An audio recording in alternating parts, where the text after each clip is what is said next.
to lose their minds.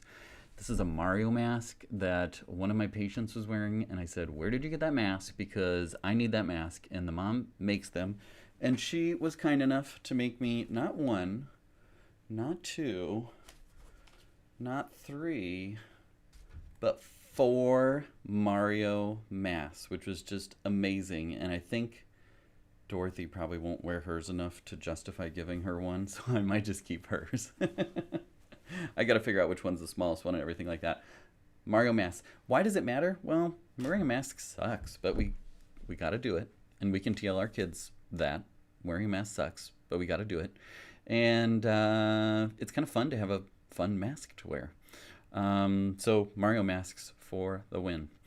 Uh, Speaking of Mario, I got to show you this quick. This was our Halloween. Oops, let me make that bigger. Costumes, because we have huge Mario fans. Like, when I say Mario fans, these kids do not get very much actual video game or screen time. We do 15 minutes of Mario per child once per week on Saturdays. They call Saturday Mario Day. They never refer to it as the word Saturday. It's always Mario Day. And that entitles them to 15 minutes each, an hour total of Mario time. And they're obsessed with it, and they talk about it, and they draw pictures of it all week. Like, you don't have to have a lot of Nintendo time to get on Mario and get addicted to it. And like our Luigi here, he writes about Mario. He has a big Mario encyclopedia. He asks me questions constantly about my Mario experience growing up.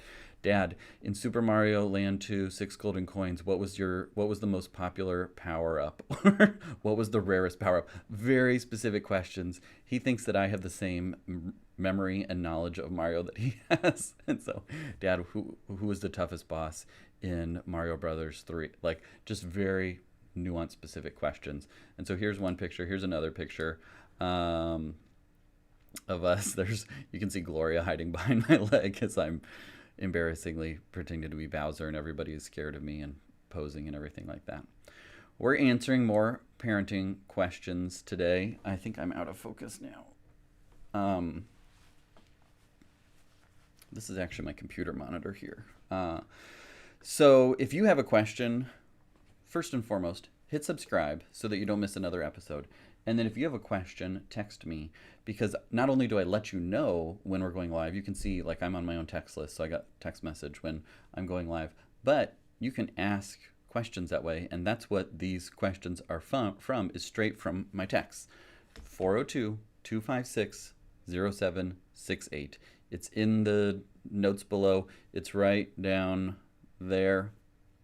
That's where you can find me. Hit subscribe so you don't miss an episode. There's also a little like bell that you can click so that you never miss when I go live and those sorts of things, or drop a new video. First question. Okay, this is a long one. Let me zoom it in a little here. Okay, my question is about night terrors. Baby girl is 11 months old and occasionally awake during the night with an absolutely terrified scream. She will be inconsolable for about 30 minutes or so. Doctor, someone that I blurred out, I don't remember. People put their regular doctors and from around the country on here, and I just don't know who they are, so I blocked them out.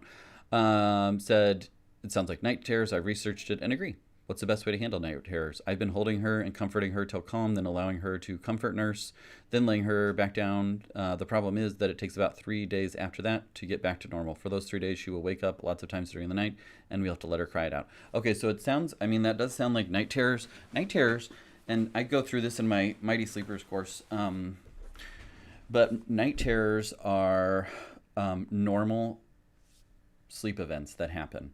The way to distinguish a night terror from just waking through the night is usually night terrors happen at a consistent time. You might be 11 o'clock or 2 o'clock or something like that. And the children are usually like inconsolable, can't reason with them. They don't say much, or they just say stuff that doesn't make sense. And they're not disturbed. Like, it's disturbing to see them, but they're not disturbed by it if they're older and you talk to them in the morning about it. They don't remember it or anything like that. They're like in a trance almost. And first and foremost, like, what you're doing here is fine. The holding and comforting her till she calms down and comfort nurse, that all is fine. Like, and it helps her get back to sleep. Continue doing that if you like. then it sounds like the sleep schedule's off and everything like that, probably because I would say we just need a little more sleep training in general. If it's bad for the next 3 days after that, and then we'll go for another spurt, and then we'll have another night terror. Night terrors usually aren't every night, but they're a few nights per week. They're usually around the same time, and parents can say, yeah, it's usually around 11, or usually around midnight. We'll just hear this night terror going on. Um, in general, what works is if you can disrupt their sleep cycle a little bit, then they'll kind of skip that sleep cycle that will lead to the night terror. And so, what I recommend parents to do, if it's like, yeah, this sounds like night terrors, well, go in and you don't want to wake them up because you never want to wake a sleeping bear. But what you can do is just kind of rattle their legs a little bit. They'll stir just a tiny bit and then roll over and go back to sleep. But what that does is it kind of knocks them out of their sleep cycle progression. That is usually enough just to get through and then not have a night terror to deal with thereafter. And so that is what I typically recommend, and that's what I talk through in my Mighty Sleepers course, mightysleepers.com.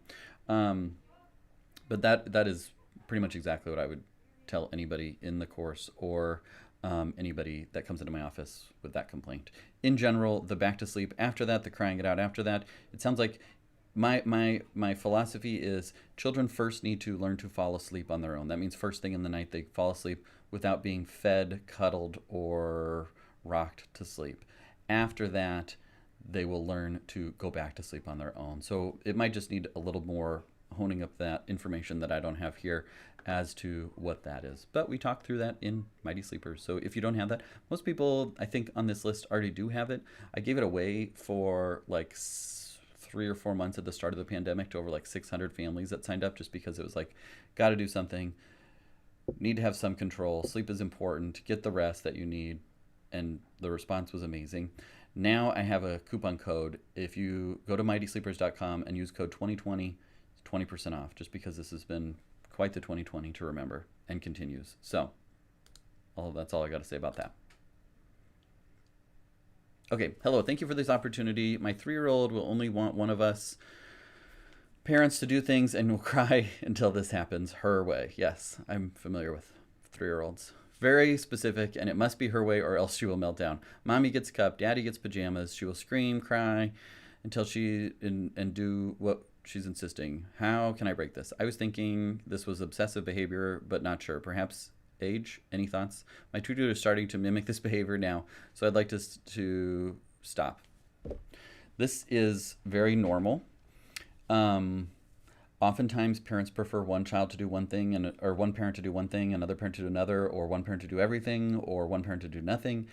And it can be time and day dependent, and after work, after school, all sorts of things where it has to be this way. It's not obsessive behavior, it's normal. Toddlers in particular live in a chaotic world where they don't have a lot of control over things.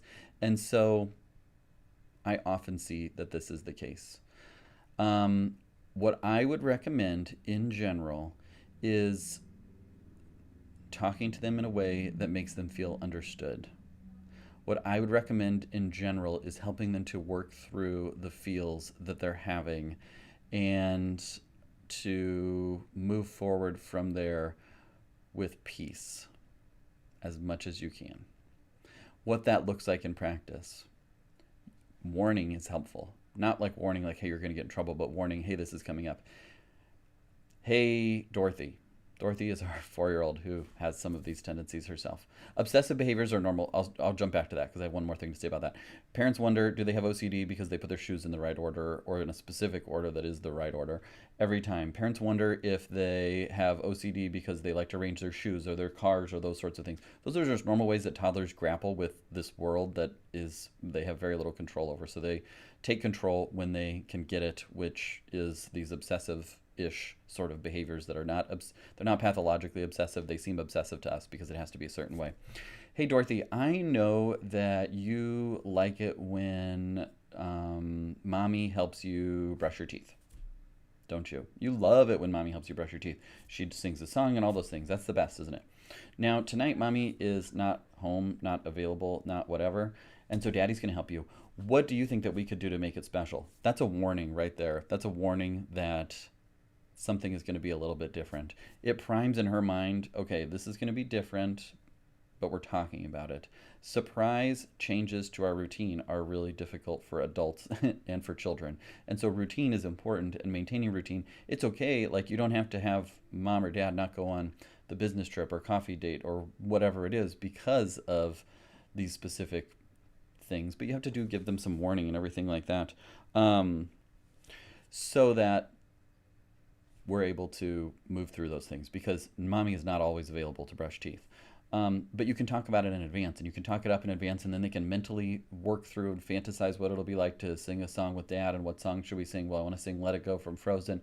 And then you can bring that back up and say, hey, remember earlier, an hour ago when we talked about how daddy's going to help you brush teeth and we're going to sing Let It Go? How about we go do that? Great, sounds good. Or let's do it in 5 minutes. Give them warnings so that they know what's coming and what's to be expected. I have this kind of method that I call the LEAP, LEAP method, that helps. L is listen. So I'm listening, and I'm taking in the context of, typically mom helps with this. I hear that you really like such and such. Empathize, meaning show that you understand. Hey, I get it because mom's really good and she sings a great song and it's fun. Acknowledge. A is acknowledge the problem. Listen, empathize, acknowledge the problem. The problem is mom's not here tonight. And then propose a solution or help them come up with a solution. And if you let them have some control over that solution, rather than, hey, mom's not here tonight, we got to brush your teeth, come to the bathroom right now, we're going to brush. Well, as an adult, I don't like to be told what to do. And I don't think kids like to be told what to do either. And so I would say, if you're going to do that, then you can expect that it's going to go as you're expecting it's going to go. But instead, if you say, hey, mom's not here tonight, I know that you love singing a song with her and brushing teeth because she's the best at singing that song. Daddy's going to help you brush your teeth tonight. What song do you want to sing while we brush our teeth? How could we make it fun? What could we do? Build up to it. Propose a solution. The child says, okay, I do see that mom's not here. This kind of sucks, but I guess it's fine. Let's sing Into the Unknown, whatever it is. That's how I would do and handle that in general.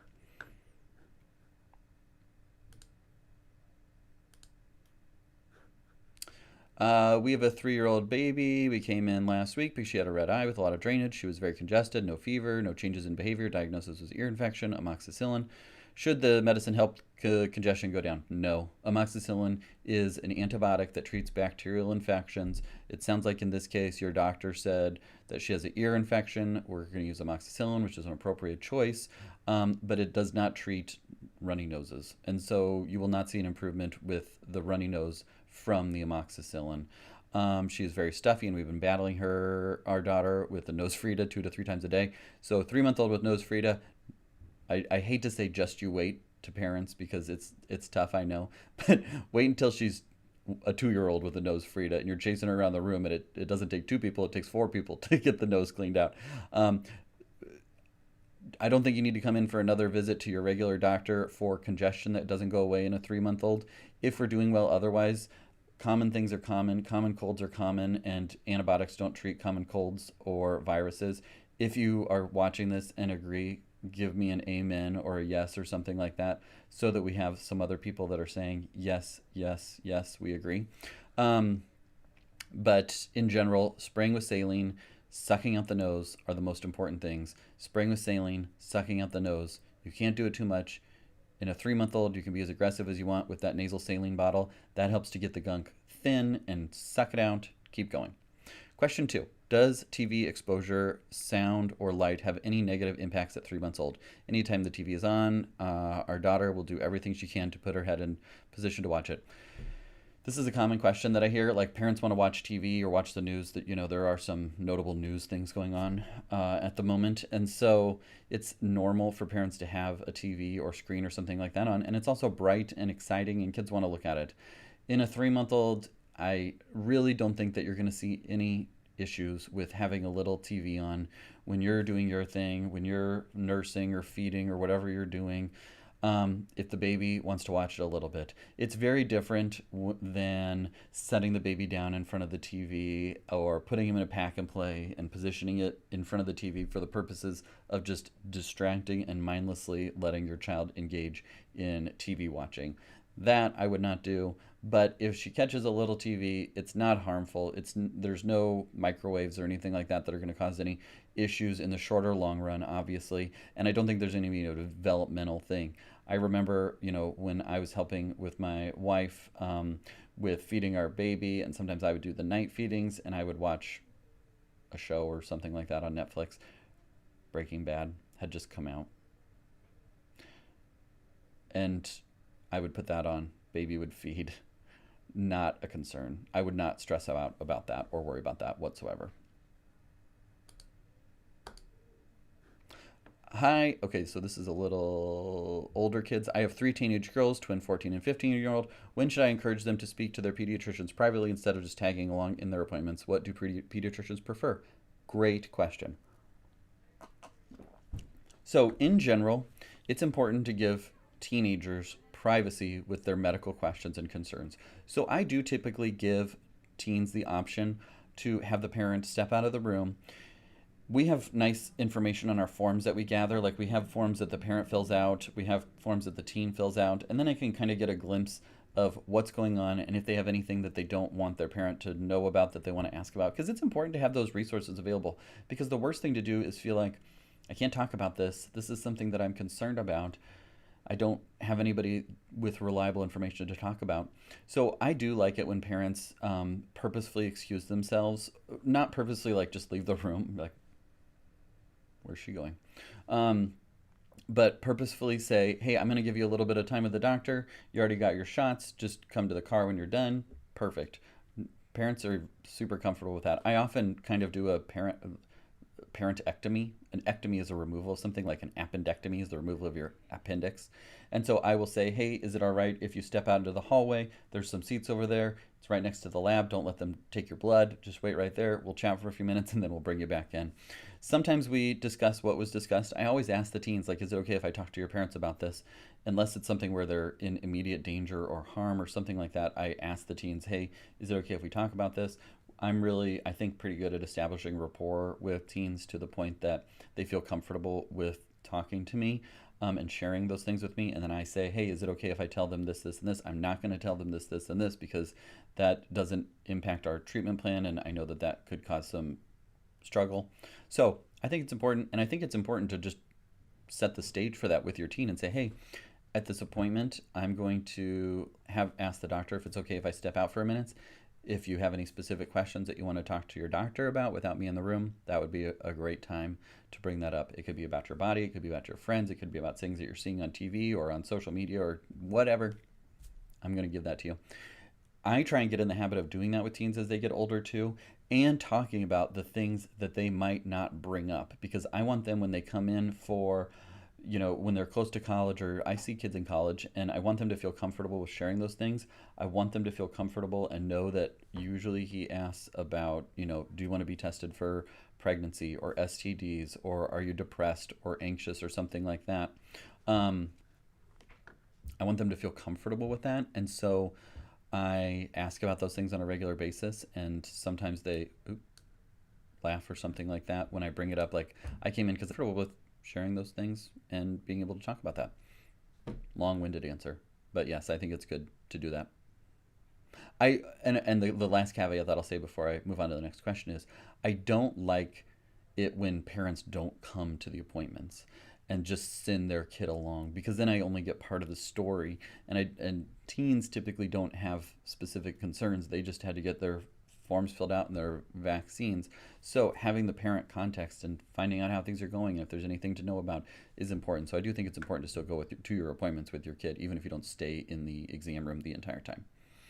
Okay, I'm gonna delete these because I don't want to forget which ones I've already done because I'm not gonna get through all of them today. Okay. Do doctors or hospitals get paid more for COVID diagnosis like President Trump recently said? No. Absurd, ridiculous. I talked about this on my Instagram stories. If you don't follow me on Instagram, it's at Raising Good Parents. I talked about this on my Instagram stories and got a lot of good feedback. We do not get paid extra for diagnosing literally anything in particular.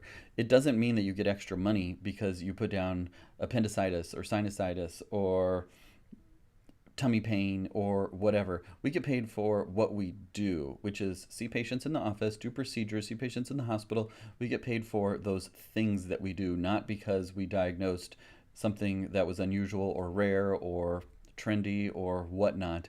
That doesn't impact our payments. Bottom line, it's not how it works. Not worth talking about anymore.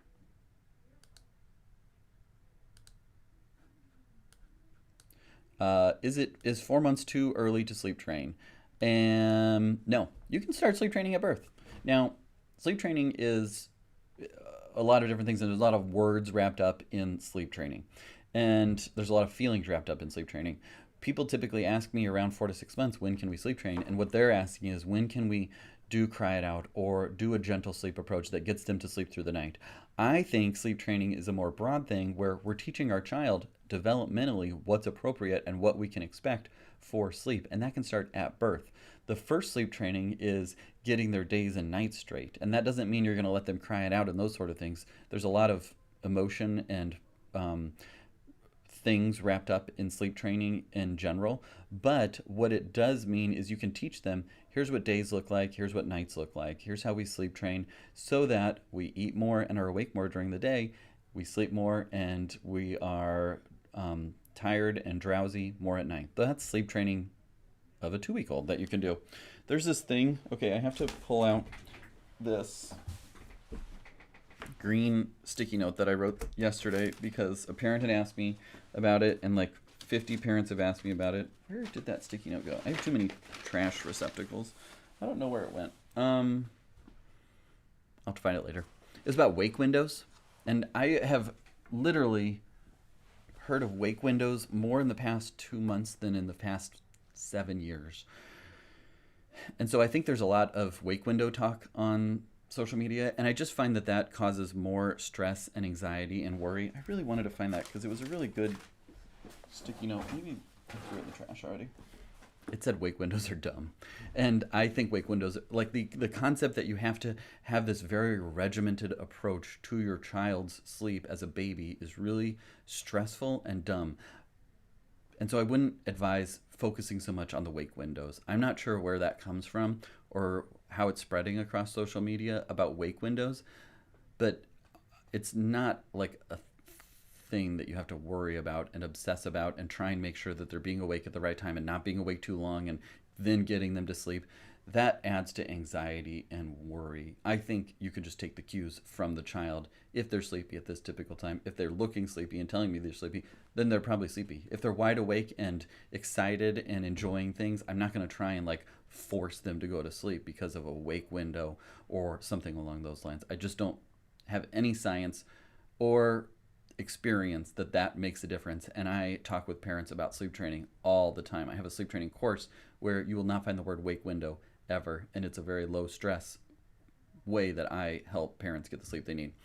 Is 4 months too old to sleep train? No. Between 4 and 6 months, most can go through the traditional sort of sleep training that you think of and what most parents ask about, which is either like a cry it out based approach or a gentle approach that doesn't involve crying. Between 4 and 6 months, most babies can get to that point. Most babies between 4 and 6 months will still wake during the night to eat, which is normal. Some babies don't. Some 6 week olds don't wake through the night to eat, but most will still eat maybe once per night. I tell parents that by 6 months, the vast majority of babies can sleep through the night without any feedings, and you can start working on that at 4 months. But I don't anticipate that most babies are completely sleep trained through the night at 4 months of age, but you can start working your way towards that. So the long and short answer is no, it's not too early to sleep train. Okay, I got time for one more question. This is an interesting one.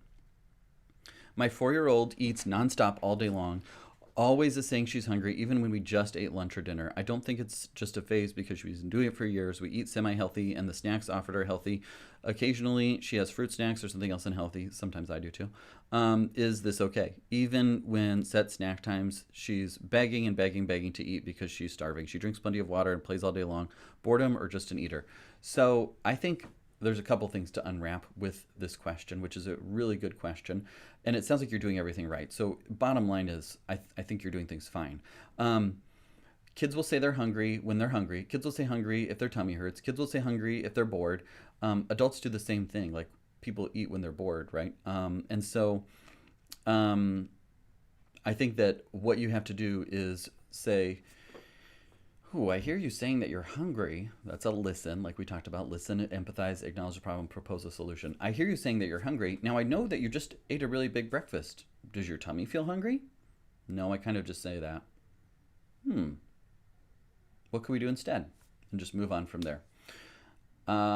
You don't want to wrap like big things up in eating and cause a lot of stress and things like that. So I hear you saying that you're hungry. It sounds like maybe we didn't eat enough at our breakfast time. Maybe tomorrow we should eat a little bit more and see if that helps so that we can wait a little bit before we eat again. What would you like to add to your breakfast plate for tomorrow that would help you to go longer before you eat next?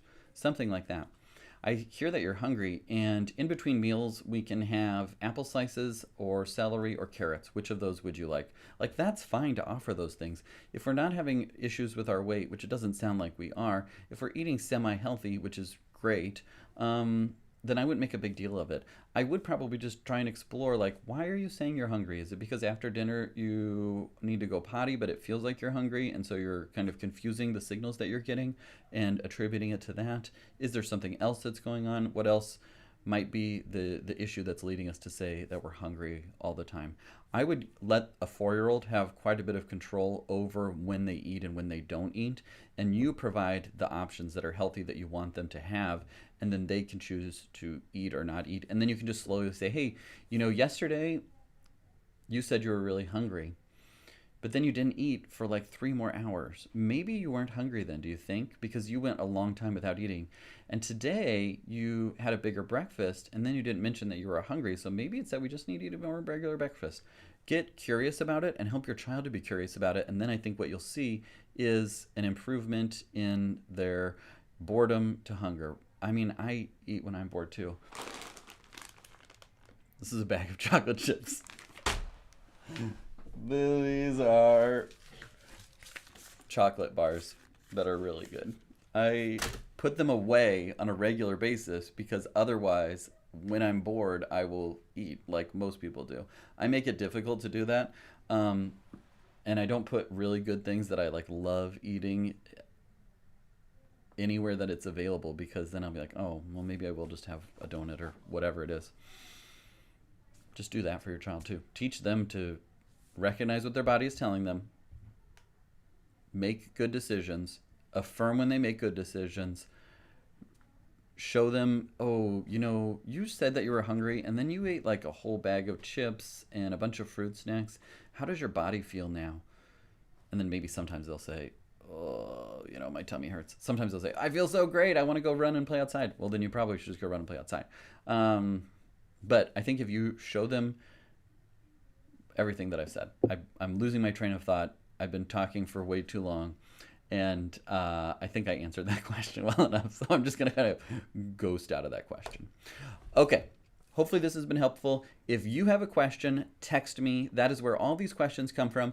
402-256-0768 is the number. I don't answer the questions immediately because I just don't have the bandwidth to do that, but I answer them on a regular basis. I think this is my 3rd live this week, and I will keep doing them whenever I have time. And in the meantime, subscribe, share it with a friend. Keep up the good work.